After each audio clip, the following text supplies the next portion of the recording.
चलिए अब करते हैं सिक्स क्वेश्चन। सिक्स क्वेश्चन में देखिए क्या दिया है। What happens to the force between two object if the mass of one object is doubled, distance between object is doubled and tripled. ठीक है, distance between object is doubled and tripled. और fourth है the mass of both object are doubled. ठीक है, condition दे रखी है। देखिए अगर दो बॉडीज़ हैं जिनके मास मान लेते हैं, दो बॉडीज़ हैं m1 m2 मास की दो बॉडीज़ हैं। ठीक है, इनके बीच की डिस्टेंस कुछ भी है, सपोज करो r है, तो इनके बीच में फोर्स कितना होगा। न्यूटन्स लॉ ऑफ ग्रेविटेशन से फोर्स जो होगा, फोर्स, ठीक है, force between bodies m1 m2 by क्या हो जाएगा m2 बाई r स्क्वायर। ये दोनों बॉडी के बीच में क्या हो जाएगा, फोर्स हो जाएगा m1 m2 बाई r। अगर हम लोग अब क्या फर्स्ट केस, अगर if the mass of one object is doubled, ठीक है, तो नया मास कितना हो जाएगा, तो ये तो हो गया फोर्स बिटवीन, ठीक है, between bodies, force between bodies इतनी ही होगा according to Newton's law of gravitation. If the mass of one body है ना, वन बॉडी इज डबल्ड, अगर हम एक बॉडी के मास को डबल कर दें, किसी एक बॉडी के मास को डबल कर दीजिए, डबल कर दें, डबल्ड, इट मीन्स या तो m1 डैश, मतलब जो नई बॉडी है, मान लो m1 के मास को हम डबल कर देते हैं, m1 के मास को डबल कर देते हैं, जो नया मास हो जाएगा m1 का, इस बॉडी का हो जाएगा 2m1, या फिर क्या करो m2 के मास को डबल कर दो 2m2। दो में से एक केस कंसिडर करना है, दोनों को एक साथ इंक्रीज नहीं करना है, क्वेश्चन के अकॉर्डिंग किसी एक को इंक्रीज करना है। या तो हम लोग m1 के मास को इंक्रीज कर दें, सपोज करो हम लोगों ने m1 के मास को इंक्रीज किया, किसी एक के मास को इंक्रीज करना, और लगा है ना, मतलब किसी एक को इंक्रीज करना है, तो न्यू फोर्स जो हो जाएगा, न्यू फोर्स, ठीक है, न्यू फोर्स कहना चाहिए। तो न्यू फोर्स क्या हो जाएगा इस केस में, न्यू फोर्स, जो न्यू फोर्स होगा वो हो जाएगा एफ डैश, नया फोर्स हो जाएगा m1 dash into m2 upon r square. तो m1 डैश की वैल्यू कितनी है, m1 डैश की वैल्यू ये है, m1 डैश की वैल्यू ये है, तो m1 डैश की value 2m1 into m2 upon में r स्क्वायर। तो क्या चेंज आएगा अगर ऐसा करेंगे, तो फोर्स में क्या चेंज हुआ, तो एफ डैश जो आएगा देखिए 2, ये 2 हो गया, ये g हो गया, m1 हो गया, m2 बाई आर स्क्वायर। अगर ध्यान से देखें ये वैल्यू क्या है, ये जो वैल्यू है वो है, अगर ध्यान से देखेंगे ऊपर, ये वैल्यू जो है वो f है। इसका मतलब जो फोर्स होगा, नया फोर्स जो होगा वो 2 टाइम्स पुराना force, new force will be double.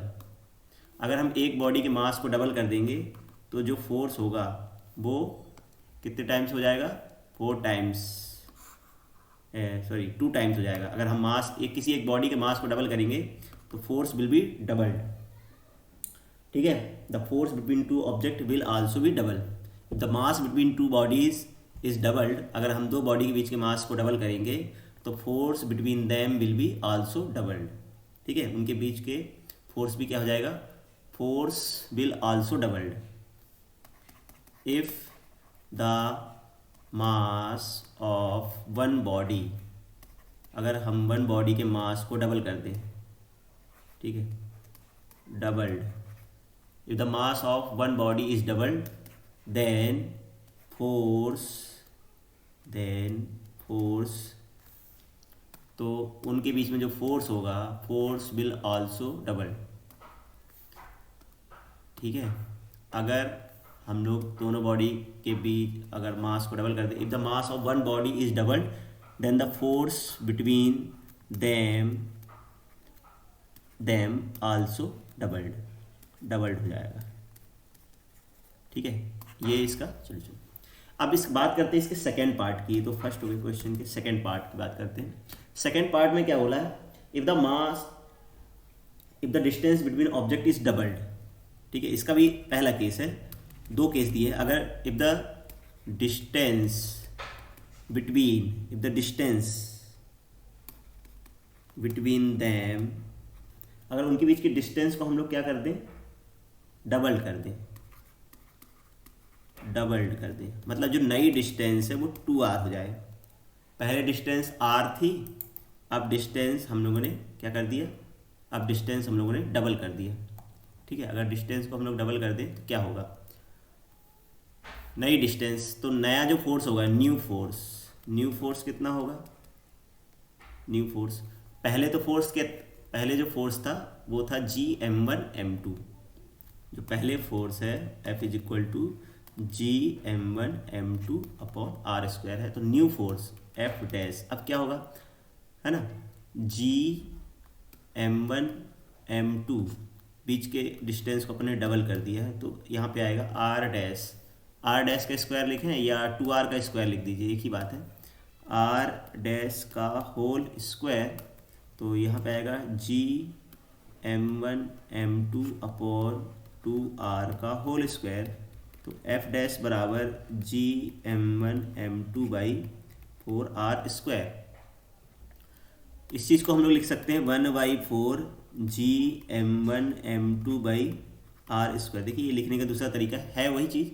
इसका मतलब यहाँ पे जो फोर्स होगा वो कितना हो जाएगा, इस बार जो फोर्स होगा, इस केस में जो फोर्स होगा वो हो जाएगा, ये वैल्यू है f, तो f/4, मतलब जो फोर्स होगा नया फोर्स वो 1/4 हो जाएगा, घट जाएगा, डिक्रीज हो जाएगा। अगर the force become 1/4 times the original value. ठीक है, द फोर्स, इस केस में the force will becomes 1/4 times the original value, है ना, द ओरिजिनल वैल्यू का ये जो भी पहले वैल्यू थी उसका 1/4 हो जाएगा। ठीक है, इसी का अगर हम लोग बात करें, जो इसका अगर हम लोग डिस्टेंस को क्या कर दें, ट्रिपल करते हैं। ठीक है, शॉर्ट में कर देता हूँ, ट्रिपल करें मतलब अब इस बार r की जगह पे क्या लिखेंगे, r 3r। तो अगर ध्यान से करें, अगर इस क्वेश्चन को करें, बी पार्ट करें इसका, तो r डैश हो जाएगा 3r, तो फोर्स हो जाएगा नया फोर्स Gm1m2 अपॉन 3r का होल स्क्वायर, मतलब हो जाएगा Gm1m2 बाई 9r स्क्वायर। इसके इसमें f जो हो जाएगा f/9 हो जाएगा, मतलब जो फोर्स होगा वो 1/9 टाइम्स घट जाएगा या 1/9 टाइम्स हो जाएगा। जैसे ऊपर केस में 1/4 हुआ है, तो इस केस में फोर्स हो जाएगा 1/9 टाइम्स हो जाएगा of the original value.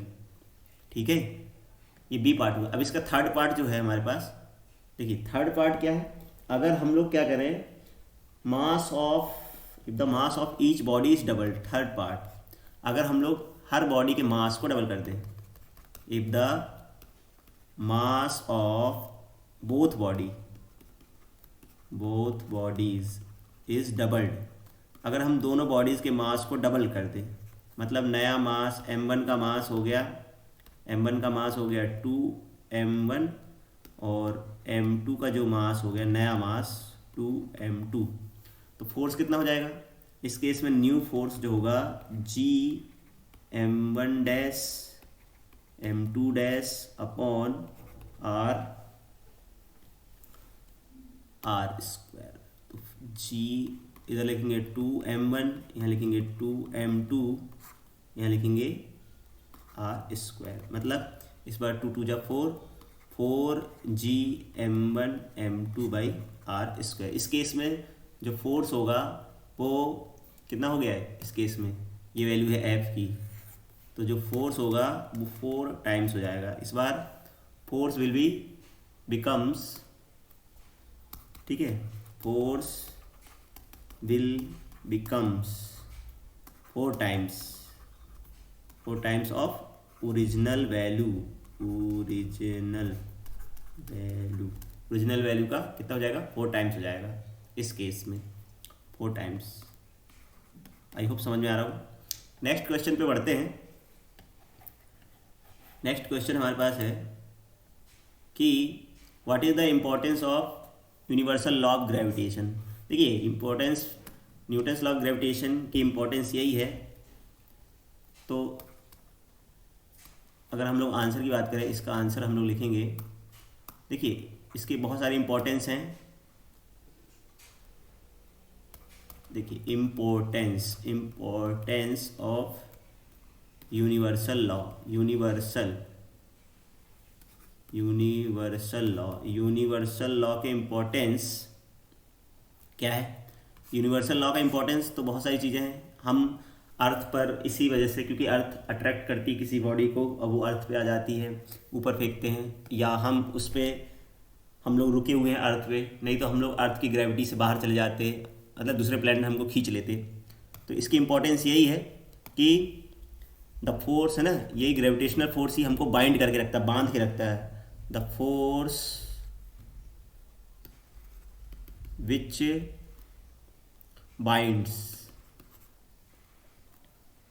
Binds us to the earth is gravitational force, या इज ग्रेविटेशनल फोर्स। इस ग्रेविटेशनल फोर्स के कारण ही हम लोग अर्थ पे रहते हैं, यूनिवर्सल लॉ ऑफ ग्रेविटेशन के कारण ही। फिर जो सैटेलाइट हैं, motion of satellite is possible, motion of satellite, motion of a satellite, motion of a satellite, satellite का मोशन भी है ना इसी को फॉलो करता है, न्यूटन्स लॉ ऑफ ग्रेविटेशन को फॉलो करता है। सैटेलाइट, या सैटेलाइट को अपन इस्टेब्लिश कर पा सकते, motion of satellite around the earth या अराउंड द प्लैनेट, ये क्यों होता है, यूनिवर्सल लॉ ऑफ ग्रेविटेशन के कारण ही होता है ना। अगर, और motion of the planet around the sun, motion of a planet या motion of a planet, planets है ना, motion of planets around the sun के अराउंड में ये। तो generation of tide due to attraction of moon, है ना। और टाइड तुमने सुना होगा, समुद्र में लहर आती हैं, टाइड्स आते हैं, है ना, टाइड्स आते हैं, वो अट्रैक्शन ऑफ मून के कारण आते हैं। Generation of tide due to attraction of moon, tide के कारण ही उसमें है ना टाइड्स आते हैं, मतलब ऊंची ऊंची लहरें आती हैं। तो ये जनरेशन क्यों जनरेट होता है, जनरेशन जनरेट होती है,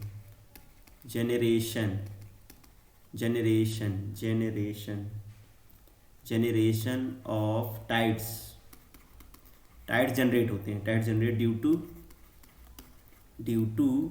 अट्रैक्शन ऑफ मून के अट्रैक्शन के कारण ही, अट्रैक्शन ऑफ मून, वहाँ भी अट्रैक्शन, लॉ ऑफ अट्रैक्शन लगता है।